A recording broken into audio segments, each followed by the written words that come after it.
Deputy CM को फ़ौरन जो है पद से हटाया जाए, इनको फ़ौरन निष्कासित किया जाए और इनको सलाखों के पीछे डाला जाए। ठीक अब जो नाटक करने वाले लोग हैं, जो सियासत करने वाले लोग हैं, वो आ जाते हैं राम गोपाल पे कि भैया उसके पार्टी को लोग किया तो इसके पार्टी को नहीं किया क्या।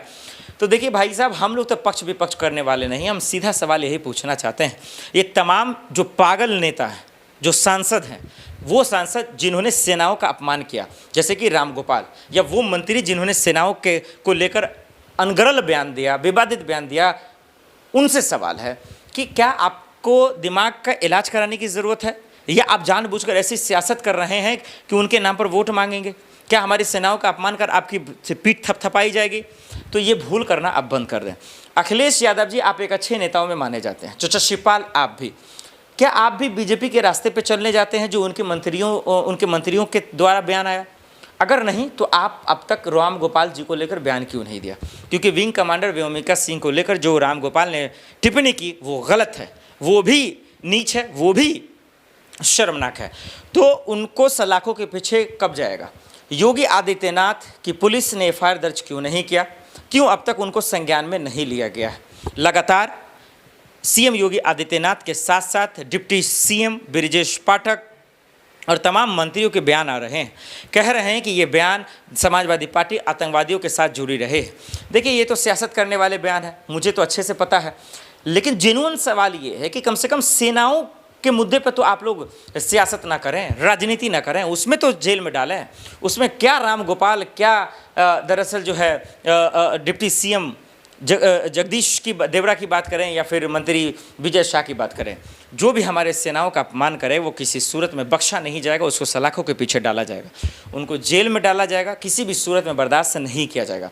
राम गोपाल जी हों, विजय शाह हों या जगदीश देवरा साहब हों, हम तमाम पार्टियों के हाईकमान से अनुरोध करते हैं कि इनको सलाखों के पीछे डालें, बर्खास्त करें, निष्कासित करें, निलंबित करें और मंत्री पद से भी हटा दें। जो सांसद है उनकी संसद सदस्यता रद्द करें। अगर ये लोग नहीं कर पाते हैं, जब बीजेपी की हाईकमान या फिर सपा की हाईकमान अगर नहीं कर पाती है, तो फिर मैं खास करके ओम बिरला जी से मैं अनुरोध करना चाहता हूं कि इनकी संसद सदस्यता रद्द करें। सेनाओं का इन्होंने अपमान किया।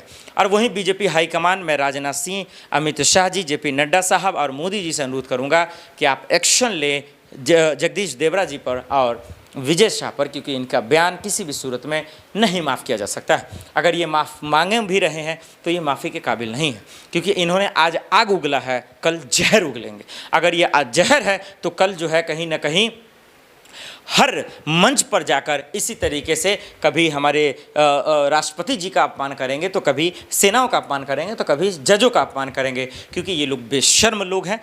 इन लोगों ने अपने सत्ता के लिए, अपनी कुर्सी के लिए तमाम चीज़ों पर सौदा करना शुरू कर दिया है। इसमें कोई शक नहीं कि पूरा भारत हमारे सेनाओं के साथ है। आपके छीछा लेदर करने से, आपके जहर फैलाने से हमारे सेनाओं पर आँच नहीं आएगी। इन गोदी मीडिया के बिकने से या बेच देने से भी हमारे सेनाओं को कोई छू नहीं सकता है। ये रावलपिंडी, इस्लामाबाद में पहुँचने वाली मीडिया जो पूरी तरीके से इस देश से ख़त्म और तबाह और बर्बाद हो चुकी है, इसके भरोसे में ना आए, चाहे वो राम गोपाल हों या फिर विजय शाह हों या जगदीश देवरा हों। इन सब की जगह सिर्फ और सिर्फ जेल है। इन सब की जगह सिर्फ और सिर्फ जो है सलाखों के पीछे है।